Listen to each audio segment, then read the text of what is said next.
students. Uh, my name is Praveen. Welcome to our next second video on PLC. So in the previous video we have seen what is PLC in a very basic manner.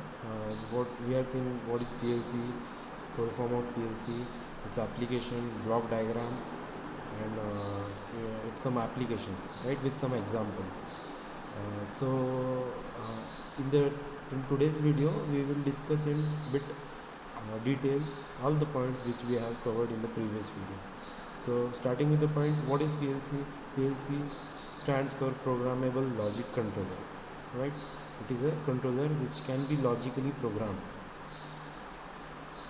specially designed to operate reliable under harsh temperature. It is basically it is a device which can be used in very harsh conditions also, like if there is a water conditions, very harsh water condition, dusty conditions, and all kind of conditions which can which in which any other systems can operate. Then in that situation PLC can operate very easily, like temperature. If there in that region temperature problems is there, means very high temperature, the temperature can rise to very high and wet, dry, or a dusty condition. Okay, it is used to automate industrial process such as manufacturing plant assembly line. Right, in assembly line, there are in industries there are very large assembly lines. In that case PLC is a sufficient device, a reliable device. Okay, the next is the ore processing plant. Third one is the waste water treatment plant. Okay, remember these 3 points. Next is the it shares many features like our personal computer at home, right? We have most of us have a personal computer at home. We have power supply, right? A CPU, input and output module. Like input is the keyboard and mouse, output is the display which we are using, right? The only biggest difference between PLC and our personal computer is that PLC can perform discrete and continuous functions. It are the functions which can be programmed in the continuous manner or a discrete functions, like as we have seen in mathematics that what are discrete and continuous functions. That these functions cannot be means cannot be performed by the normal PC. Okay, so this type of PLC can be used, mostly this functioning discrete and continuous functioning PLCs are suited for industrial environment. So it plays a crucial role in the field of automation using SCADA system, right? So it as we have seen in the previous video also, that PLC is the most important part for automation purpose. Okay, so for automation means with the help of SCADA system. So what is SCADA? We will look in the next videos, right? So what basically is the SCADA is the supervisory control and data acquisition. Right? It is a supervisory control and data acquisition. So what is that means? It is like if we want to see what is going in the plant, but practically it is not possible, right? We can't go inside the plant, water treatment plant, inside what actually how is it is cleaning the water and all the other process also. So it is impossible to see. So we see that in the real time on our PLC system, PLC and SCADA system. So through SCADA we can see actually what actually how is actually the process is going on. Okay, so the SCADA system is used with the PLC which can be used for automation. So in the next video we will see the SCADA system. So with the history, as we have seen in the previous video, that it is invented by Dick Morley in 1964. Its main functions its main function will be a timing. It controls the timing, counting, comparing and processing various analog signals like voltage and current, right? So the main advantage is that it can back and change a PLC. Means what is that? means we can rewrite the program again and again and again, and we can store it in the programming device so that new controls can be implemented in the system. Okay, so instead as compared with the hardwired control system, that conventional control system which is used to have many wires. So if any kind of damage occurs in the wires or any kind of short circuit happens, then we have to replace all the wire with the new wire. So it's basically a time consuming system. So we have to start from the scratch after for repairing that system and all. Okay, so how does a PLC work? The next point is the how does a PLC work. So we will understand this point with the points, okay, so that we can understand the process very easily. So the first step is the operating system starts cycling and monitoring of the time. Okay, so operating system get involved means in our personal computer we have operating system like Windows, XP and all. Okay, so when we start the PC, that it starts, the cycle starts, right? It starts cycling and monitoring of the time. Means it takes some time to operate and get start, right? In similar case in PLC also it is there that it starts cycling and monitoring of the time. Okay, the second point is the CPU start reading the data from the input module. Okay, the in our personal computer we have CPU, right? Central processing unit. The CPU, what's the function of CPU? CPU actually takes the input which we give, right? So in similar case in PLC also CPU start reading the data from the input module. Alright, from the input module it takes the data and starts processing and also checks the status of all the inputs. Also the inputs which are given to the input module, it also checks the status of that inputs, right? Third point is CPU executes the program in relay ladder logic.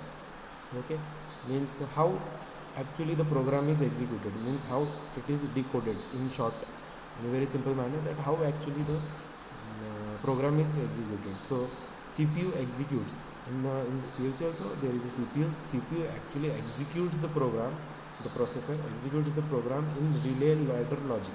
What is the relay ladder logic? It is a programming method. Actually there are many methods, but it is the simple method which we will discuss in the further videos. So it is a relay ladder logic. It is a programming type. So don't worry about that. We will see in the next video. CPU performs all the internal diagnosis and communication tasks. So what is internal diagnosis? If any kind of fault occurs and any kind of problem occurs inside the CPU, then this is resolved by the CPU only. And also it starts the communication task also. Means how to communicate with the other part of the PLC. The CPU is the main part, so it actually communicates with all the parts of the other parts of the CPU. Okay, the fifth point is the according to the programming results. Means as we have said the program. Okay, so we know the output, right? So we have to program it and we have to store it in the programming device. So according to the programming result, okay, it writes the data. Means who writes the data? The CPU writes the data according to the program stored. CPU writes the data and into the output module. The input is given, right? The processor processes that information, and that processed information, the data, the output is given to the output module, right? Input, processor, output. So remember this in power supply. So the sixth point is the process continues as long as PLC is in the run mode. Okay, as we know that we have given the supply. When we have given the supply, that it is in the run mode. So all the process continues as we have given the supply. If we turn off the supply, then it will stop running the process and the PLC stops working. Okay, now let's see again what are the inputs. Inputs are like sensing device. In the previous video we have seen that sensors are the input devices we can use. So first is accelerometer, weighing scale, right? Weighing scale is there. hardwired signals, and etc. Power supply. In the previous video means we didn't see the what exactly the voltage used for the PLC. So in this module, means power system module, in this module AC is converted. So as we have discussed, all the parts CPU and input output module needs a DC voltage, but we are giving a AC, right, 230 volt AC. So it should be converted to the required voltage. So what is the voltage for operating the PLC? It is generally works on 24 volt DC supply, right? So 24 volt DC supply is given to the PLC. Next is the CPU module and memory. Okay, so what is CPU module? That is the processor. In between there is a processor. Memory devices are ROM and RAM memory. ROM is operating RAM. What in the ROM? What is ROM? Read only memory. Okay, so in ROM, operating systems are stored, drivers are stored, and the programming application programmings are stored, right? And next is the RAM. RAM is the random access memory. So all the programming which we will be using for our controlling purpose. So RAM, in RAM programs and all the data are stored. So the next point is CPU. As we know that the CPU is the brain of our personal computer also. So in similar case, in PLC also the CPU is the brain of the PLC.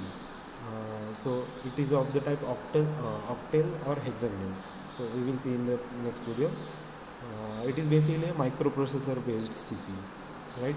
We all know that what is the microprocessor. So basically there are two types of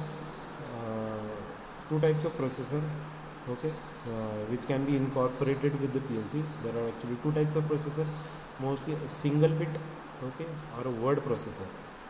Single bit or a word processor. So what is single bit? A 1 bit processor or a single bit processor performs logic functions and or XOR, okay.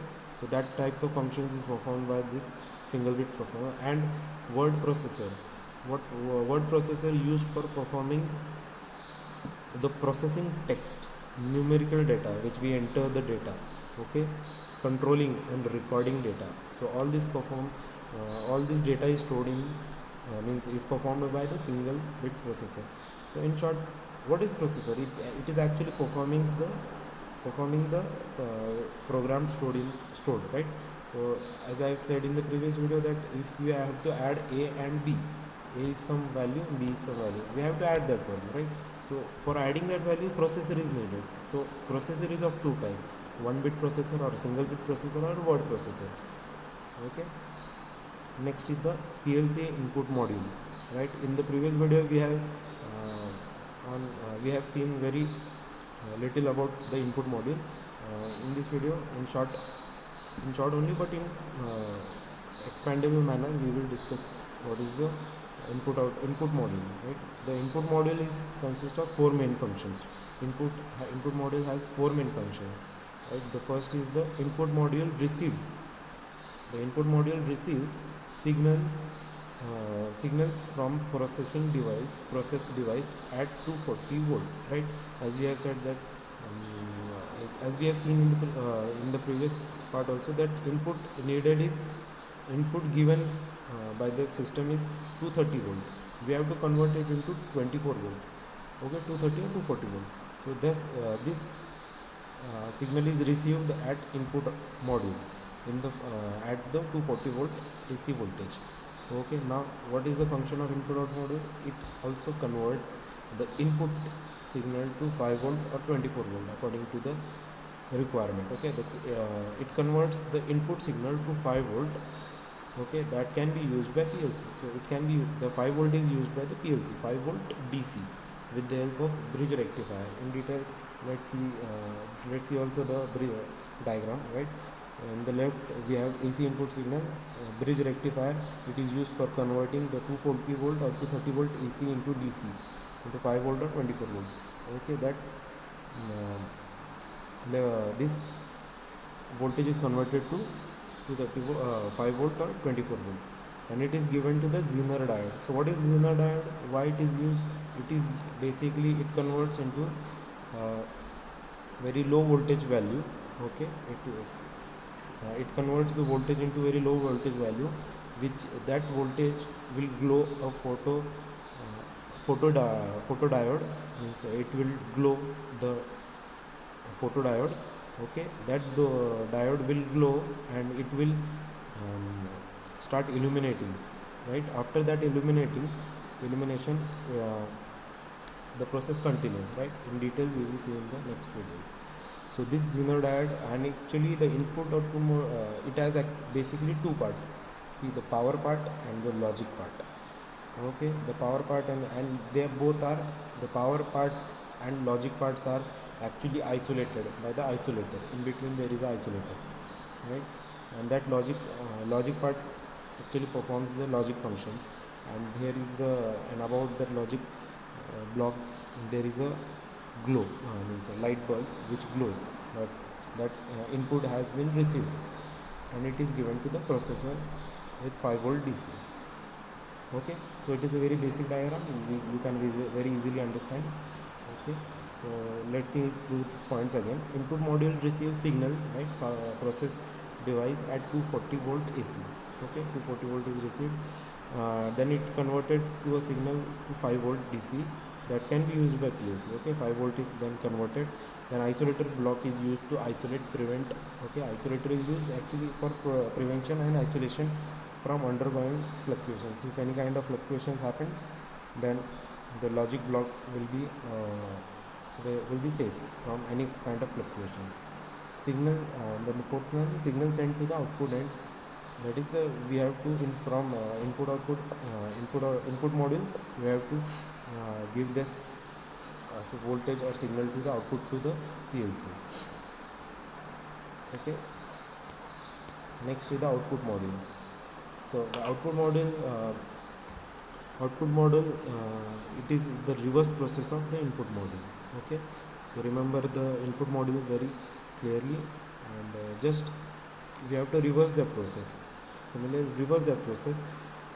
Okay, so from the processor, 5 volt DC is given to the logic diagram. Here also, with the help of isolator, two sections are protected or isolated: logic section and the power section. Okay, through logic section, same all the same functions are there. Okay, so no need to explain it. So again, what are the types of PLCs, right? PLCs are categorized into two parts. Okay, the first is the fixed or compact PLC. It is a fixed or a compact PLC. Okay, the second one is the modular PLC. Remember, the fixed and the modular PLC. Okay, the first is the fixed or compact PLC. So why it is has given a fixed? So it has fixed number of input output modules and external input output cards, right? Means it is given by a fixed number of inputs and a fixed number of outputs. So we cannot exceed the inputs and outputs. Okay, remember that. Fixed PLC and a modular PLC. In fixed PLC we cannot increase the input and output also. Okay, so the second point is no capability to expand. Okay, third point is input output decided by manufacturer. Okay, the manufacturer which manufacture that PLC only decide the fixed number of inputs and outputs. Within industries only, the input and output is decided. User cannot change the input and output. Okay, so and the second is the modular PLC, right? So it is basically, we can increase the input output in modular PLC. Okay, it can be expanded, and and the manufacturer has given freedom in modular PLC so that we can increase or decrease the input and outputs, right? So remember these two types, fixed PLC and modular PLC. Okay, so also remember one point also, the PLC divided into three types based on the output.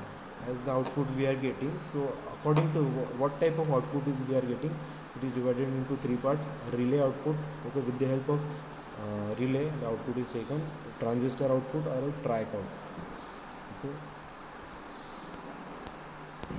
So the next point is who are the manufacturers?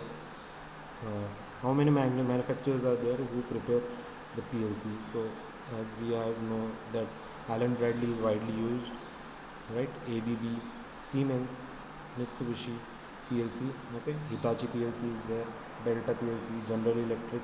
In the previous video, in the basic, we have seen General Electric PC or Honeywell PLC. Okay, so these PLC are actually very costly.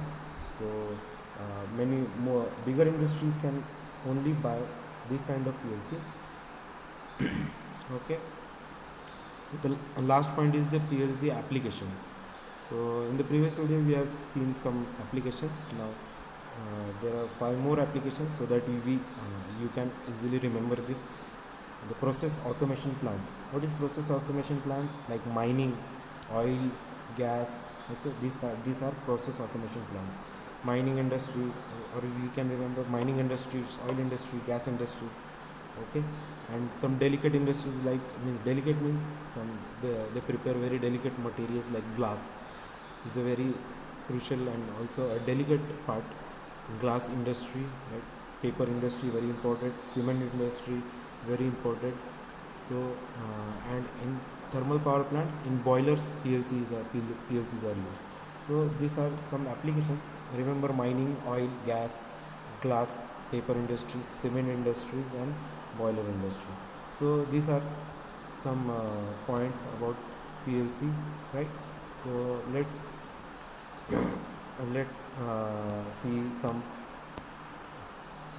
basics again, okay, in very short time. So what we have seen, that first is what is PLC, right? Programmable logic controller. About its feature, power supply, CPU. Okay, what is the biggest difference? It performs continuous and discrete signal. Okay, with the help of SCADA. Who invented it? Dick Morley in 1964. Okay, it is the best replacement for hardwired or conventional relays. How does a PLC work, right? We have seen that it cycles and monitors the time. CPU reads the data, CPU executes the data according to the program stored, right? It writes the data into the output. Okay, inputs are there, sensing. What are the inputs? Accelerometer, weight, scale, hardware, power supply, 24 volt DC, 5 volt DC. Okay, CPU module with the help of RAM and ROM. Okay, types of PLC, like single bit and word processor. PLC input module we have seen in detail, right? Input receive signals from the processor at 240 volt, and it processes the data. We have seen the block diagram also. The block diagram, remember this block diagram. Okay, and the output model, it is the reverse of the input model only. And types of PLC: fixed PLC, compact PLC, and okay, also types with some detail. Fixed PLC, we cannot increase the input output module, no capability to expand, and it is mainly decided by the manufacturer also, right? And modular PLC, we can increase the input output. Okay, and 3 types of output based relays, PLCs. Then the manufacturers the most important manufacturers: Allen Bradley, ABB, Siemens, Mitsubishi, Hitachi, Delta PLC, and etc. And it's some applications. So remember this application so that you can write in your paper very easily. Okay.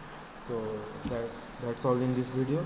We will discuss some programming and some other important points in our next video. And kindly watch our previous video also, because I have explained in very simple manner in the previous video about what is PLC and all that. And in this video also I have given some detailed points about PLC. Okay, so thank you for watching the video. We will meet in our next video. Thank you.